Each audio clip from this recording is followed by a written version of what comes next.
নমস্কার শ্রোতাগণ। আগের পার্টে আপনারা নরেনের বাড়ি ফিরে তার মা আর তার বউয়ের সাথে কিছুটা কথোপকথন শুনেছিলেন। আজ আবার সেখান থেকে শুরু করলাম। বেশি কথা না বলে গল্পটা শুরু করলাম। নরেন ঠিক এতটা আশা করেনি, কারণ তার নিজের অপরাধ সম্বন্ধে নিজে মোটেই সচেতন নয়। মাকে সে ধরতে যাচ্ছিল, হঠাৎ তিনি সরে যাওয়ায় পড়ে যাবার উপক্রম হলো। সেটা না সামলে নিতে বেশ একটু বেগ পেলে একটু অপ্রতিভ হলো। ও নিজে বুঝতে পারলে না কেন। তারপর সে সামলাবার জন্য আপন মনেই সেই শূন্য দালানে দাঁড়িয়ে খানিক আস্ফলন করতে লাগলো। ওহ, না ছুলে তো বড় বয়েই গেল, ভারী তো। আমার তো বড় ক্ষতি, দাদা এসে মিছে করে বানিয়ে বলে বেশ ক্ষতি হয়ে গেল। আমার বেলা যত বাজ বিচার। বেশ, আমি আসবো না, না হয় অত কি। রাতে আহারাদির পর শ্যামা অন্য দিনের মতো যখন ক্ষমার বিছানাতে এসে বসলো, তখন তিনি একটু বিস্মিত হলেন, বোধহয় একটু উদ্বিগ্ন। বললেন, আর এত রাতে এখানে কেন মা? একেবারে ও ঘরে শুয়ে পড়োগে। খোকা বরং থাক এখানে, যদি রাতে খুব কান্নাকাটি করে তো ডেকে দিয়ে আসবো এখন। শ্যামা অভ্যাস মতো শাশুড়ির পায়ে হাত বুলোতে বুলোতে খানিক পরে বললে, আমি এখানেই থাকি না মা, আমার আর ভালো লাগছে না। ক্ষমা উঠে বসলেন, বধূকে প্রায় কোলের মধ্যে টেনে নিয়ে বললেন, তা জানি মা, আমিও তো মেয়ে ছেলে। ওসব কথা শোনবার পর সে স্বামীর কাছে যেতে যে কি ঘেন্না হয় তা আমি বুঝি মা। আমরা বরং সতীন সয়েছি অনায়াসে, তাতে অত ঘেন্না হয় না। এর ভেতরে যে নীচতা আছে তাতে তা নেই।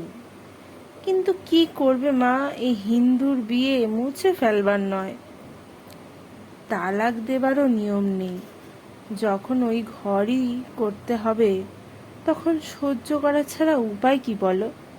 শুধু শুধু ওকে তা জানো মা, একটা চেঁচামেচি গন্ডগোল মারপিট করাও বিচিত্র নয়। এই নিযুতি রাত একটু চেঁচালেই শোনা যায়, পাড়াশুদ্ধ ঢিরিকাল পড়ে যাবে মা। শ্যামা ও শাশুড়ির কোলের মধ্যে মুখ গুজে পড়েছিল। এইবার উঠে বসল, আঁচলে চোখ মুছে মাথা কাপড়টা টেনে নিয়ে নিঃশব্দে বাইরে বেরিয়ে এলো। আপনি দৌড় দিয়ে শুয়ে পড়ুন না। বাইরে থেকে সহজ অথচ শুষ্ক স্বরে কথাগুলো বললে এসে কতকটা যন্ত্রচালিতের মতো। ঘর থেকে বেরিয়ে এসে যেখানে পড়ল সেটা ঘেরা দরদালান। ক্ষমার ঘরের পাশেই সিঁড়ি, তার পাশের ঘরে আজ নরেনের বিছানা করা হয়েছে, তাদের বিছানা। কলের পুতুলের মতোই শ্যামা সেদিকে দু পা এগিয়ে গেল, কিন্তু সিঁড়ির কাছাকাছি যেতেই যেন ওর চমক ভাঙল। আছে, এখনো উপায় আছে। পালিয়ে যাবে নাকি শেষ পর্যন্ত? ওই সিঁড়ি, সিঁড়ি দিয়ে নিচে নামলেই নিচের দালান, দোর খুলে বেরিয়ে পড়লেই কেউ জানতে পারবে না। তারপর পাশেই কুণ্ডুদের পুকুর, আর একটু এগিয়ে গেলেই গঙ্গা, চিরদিনের মতো শান্তি। এ যন্ত্রণা আর সইতে হবে না। শ্যামা স্থির হয়ে দাঁড়ালো। লোভ, হয়তো লোভেই হবে। মৃত্যুর ওপরেও যে এমন লোভ হয় তা কে জানতো। এই তো ওর মোটে 15-16 বছর বয়স, ভরা যৌবন। এতদিন কি প্রচণ্ড ভাবেই না কামনা করেছিল ও স্বামীকে। নিষ্ঠুর নির্বোধ পশু, তবুও তাকে চেয়েছিল ওর প্রথম যৌবনে সমস্ত উগ্র কামনা দিয়ে। স্বামীর কথাই চিন্তা করেছিল শুধু। আজ সেই স্বামী উপস্থিত, প্রায় 1 বৎসরের অনুপস্থিতির পর। তবে কিন্তু এ বুঝি পশুরও বেশি। ঘরে যার নববিকশিত পদ্মের মতো রূপসী বধূ সমস্ত অন্তরের বাসনার দীপটি জ্বালিয়ে অপেক্ষা করছে, স্বপ্নের মতো প্রণয় রজনীগুলি আবেগ থরথর বাসনায় যেন উন্মুক্ত হয়ে রয়েছে, সেখানে না এসে সে বধূর দিকে না চেয়ে সে গেল একটা ঘৃণ্য রূপজীবিনীর ঘরে। কুৎসিত ব্যাধিতে নিজের স্বাস্থ্য ও যৌবন লাবণ্য বোধহয় চিরকালের মতোই নষ্ট করে এলো। সে পশুর চেয়েও অধম। পশু চায় দেহের প্রয়োজন মেটাতে, সেখানে সে পাত্রাপাত্র বিচার করে না। কিন্তু যেখানে সে প্রয়োজন ছিল না, যেখানে শুধু জঘন্য জীবন, শুধু পাক, শুধু মালিন্য, শুধু ক্লেদের প্রতি আকর্ষণ, মোহ, সেখানে কোন স্তরে ফেলবে সে মানুষকে? সেই পুরুষের আলিঙ্গনের মধ্যে নিজের দেহকে এলিয়ে দিতে হবে, ভাবতেও যেন শিউরে ওঠে সে। অথচ খোকা, শিউলি ফুলের মতো নরম, পদ্মের মতো পবিত্র যে ফুলটি তার এই দেহলতায় মঞ্জুরিত হয়ে উঠেছে, যা তার ঈশ্বরের দেওয়া দান, তাকে ছেড়ে যেতে হবে? মা, দিদি, উমি, জননীর মতো স্নেহশীলা তার শাশুড়ি। শ্যামা সিঁড়ির কাছ থেকে সরে এলো। দক্ষিণের একটা জানলার ধারে এসে ঠান্ডা গড়াদেতে ওর উত্তপ্ত ললাট চেপে দাঁড়ালো। আহ, কি ঠান্ডা, কি শান্তি! বাইরে রাত্রি যেমন অন্ধকার তেমন নিস্তব্ধ। দূরে কোথাও একটা সরীসৃপ চলে গেল বোধহয় শুকনো পাতার ওপর দিয়ে। তার শব্দ এখানে এসে যেন ওর আচ্ছন্ন চৈতন্যকে আঘাত করলো। ওই সরীসৃপের স্পর্শ বোধহয় এতটা ক্লেদাক্ত নয়। এবার সঙ্গে করে হুঁকো কলকে এনেছিল নরেন। তামাকের অভ্যেস হয়েছে এই কদিন। এখনো বসে বসে তামাক টানছে সে গন্ধ ও শব্দ এখান থেকে স্পষ্ট পাওয়া যাচ্ছে। তার মানে এখনো জেগে আছে। মনে মনে একটা অত্যন্ত দুরাশা পোষণ করেছিল শ্যামাজে, হয়তো ঘুমিয়েই পড়বে নরেন শিগগির। হঠাৎ এক সময় সে ঘর থেকে বেরিয়ে এলো। অন্ধকার দালানে শ্যামাকে অমন নিস্তব্ধভাবে দাঁড়িয়ে থাকতে দেখে সে যেন একটু ভয় পেয়েই থমকে দাঁড়িয়ে গেল। তারপর ওকে চিনতে পেরে কাছে এসে তিক্ত চাপা গলায় বললে, এই যে এত রাত্রিরে আবার ন্যাকামি করে এখানে দাঁড়িয়ে থাকা হয়েছে কেন? আমি কি সারা রাত জেগে শুয়ে থাকবো নাকি? সেই ক্রূর ও ক্রুদ্ধ কণ্ঠস্বর, এরপরে প্রহার, তা শ্যামা জানে। তবু কোথা থেকে যেন একটা অসম সাহস এসে গেল ওর। সে শান্ত সহজ কণ্ঠে বললে, তুমি যাও সৌগে, আমি একটু পরে যাচ্ছি। নরেন ওর একটা হাত ধরে টানবার চেষ্টা করে বললে, ওসব ন্যাকামি ছেড়ে দাও দেখি চাঁদু। ভালো চাও তো শোবে চলো ভালো মানুষের মতো, নইলে নইলে কি? শ্যামার কঠিন ও মৃদু কণ্ঠস্বর যেন চমকে দেয় নরেনকে। নইলে অদৃষ্টে দুঃখ আছে, এই তো? কি করবে তুমি? মারবে? বেশি করে মারতে পারবে? বটি এনে দিলে গলায় বসিয়ে দিতে পারবে?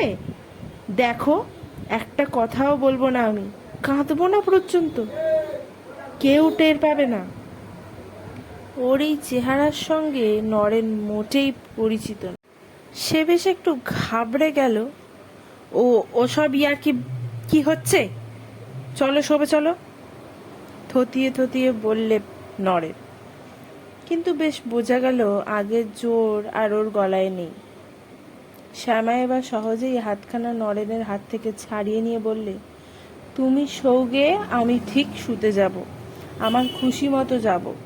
কিন্তু যদি জুলুম করো তো এখনই ওপরের ছাদ থেকে নিচে লাফিয়ে পড়বো, এ কথার আর নড়চড় হবে না। নরেন রীতিমত ভীত কণ্ঠেই বললে, তুমি তুমি আমার ঘর করবে না নাকি? করতে তো হবেই, কিন্তু আজ রাতটা আমার অব্যাহতি দাও, দোহাই তোমার। নরেন আস্তে আস্তে যেন পিছিয়ে পিছিয়ে নিজের ঘরে ঢুকলো। সেখানে পৌঁছে কিন্তু ওর পূর্ব অভ্যাস ফিরে পেলে। সে আস্ফালন করতে লাগলো, বেশ্যাবাড়ি যেটা কেউ যায় না, কত তাবর তাবর লোক যাচ্ছে, দেখগে যা। বেশ করেছি গেছি, পুরুষ মানুষ গিয়েই থাকে। এসে পর্যন্ত শাশুড়ি বউ এ করছে দেখো না। সতীর বেটি সতী, ওসব সতীপনা ঢের দেখেছি। ও নাটুকেপনা টিট করতে আমার বেশি সময় লাগবে না বলে দিলুম।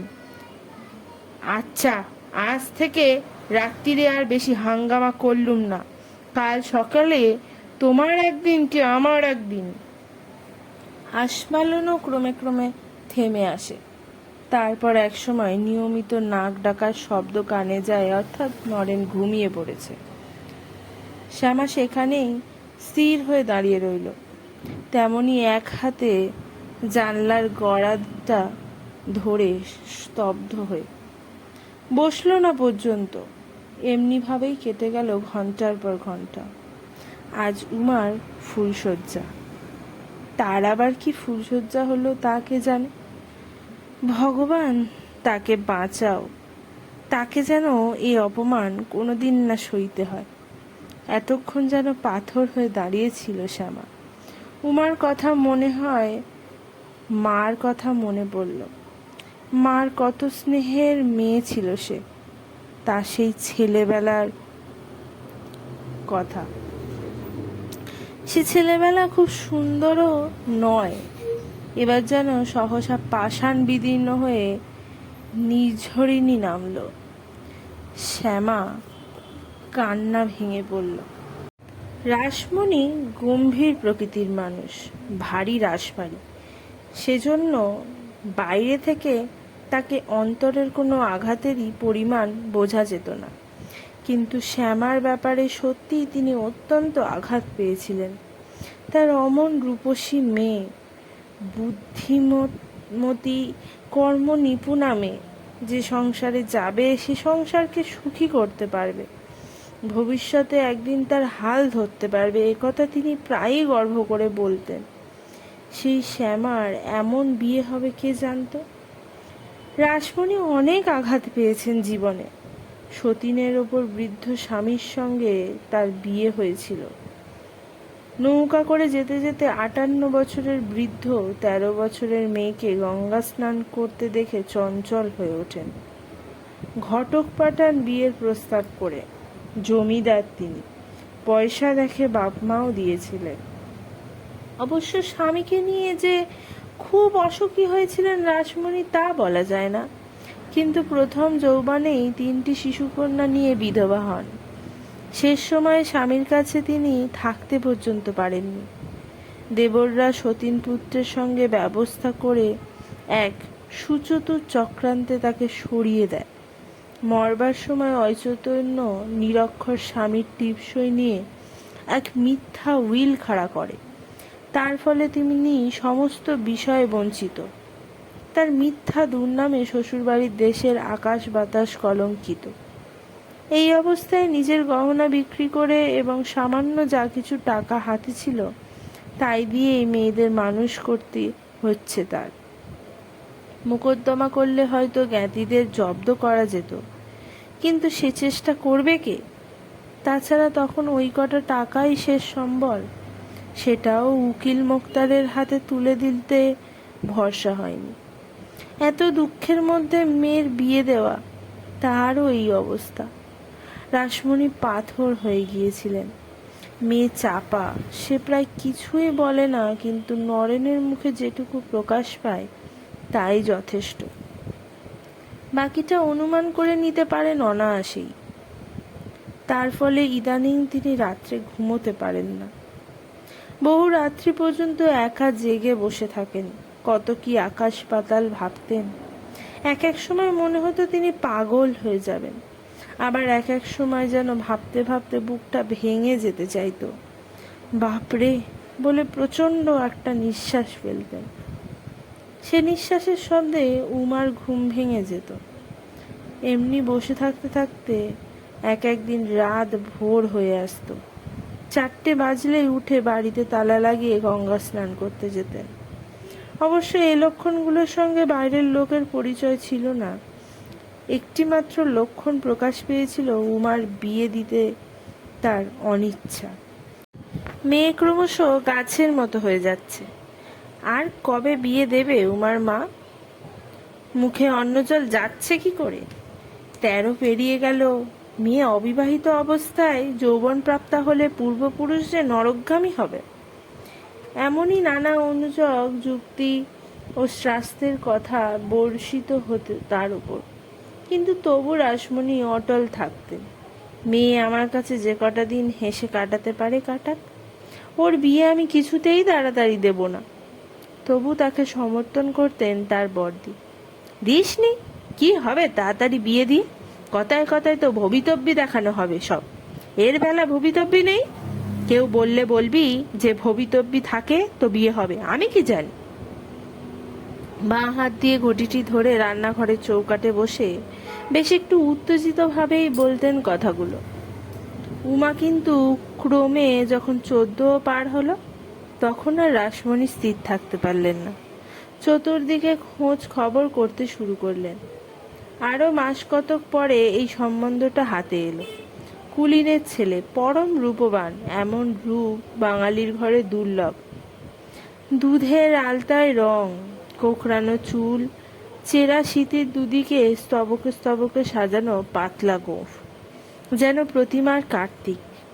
বয়সও কম, 22-23-এর বেশি হবে না। তবে অবস্থা খুব ভালো না। ঘর বাড়ি জমি জায়গা নেই। ছেলে একটা প্রেসে কাজ করে, মাইনে ভালোই, এর মধ্যে 20 টাকা পায়। এছাড়া ওপর টাইম খাটলে আলাদা পাওনা।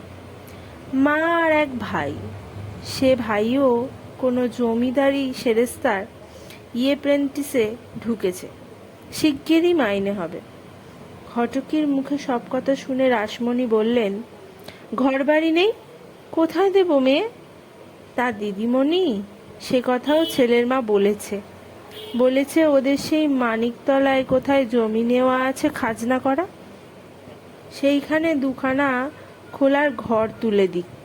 পায়খানা টাইখানা সব শুদ্ধ 600 টাকা হলেই হয়ে যাবে। তিনি আর নগদ টাকা 1 পয়সাও নেবেন না বলেছে। ভালোই তো হবে দিদি, মেয়ে নিজের বাড়িতে গিয়ে উঠবে। রাসমণি বললেন, 600 টাকা নগদ? ওই ছেলেকে 600 টাকা নগদ দেব? গহনা আছে, সেও কোনো না কোনো 25-30 ভরি হয়ে যাবে। ধরো 600 টাকা, আরো দান সামগ্রী, অন্য খরচা, ঘর খরচা আছে, কোথায় পাবো বাছা? এ সম্বন্ধ আমার চলবে না। গরিব বিধবা বেওয়া মানুষ। ঘটকি জেদ করতে লাগলো, বাড়ি তো তোমার মেয়েরই রইল দিদি, তোমারই মেয়ে থাকবে, মেয়ে আর জামাই। ও মাগি আর কতদিন? বরং গয়না না হয় কিছু কম দিও। রাসমণি বললেন, জমি তাহলে মেয়ের নামে করে দিক, বাড়ি আমি করে দেব, ছোট ভাইও তো থাকবে। তাছাড়া মায়ের নামে জমি যদি শাশুড়ি বউয়ে বনিবনাও না হয়? তা দিদি হবার জো নেই। খাজনা করা জমি হস্তান্তরের হুকুম নেই। ও জমি ছেড়ে দিতে হয়, আবার মেয়ের নামে পাট্টা করাতে হয়, কিন্তু তাতে তো নতুন করে সেলামি লাগবে। রাসমণি বললেন, তাহলে তুমি ও সম্বন্ধ ছেড়ে দাও, অন্য পাত্তর দেখো। ঘটকি পাকা লোক, বড় মেজ মেয়ের সম্বন্ধ যে করেছিল, তাকে আর রাসমণি ডাকেননি শ্যামার এই ব্যাপারের পর। নতুন লোক, কিন্তু এরই মধ্যে হাড়হদ্দ সব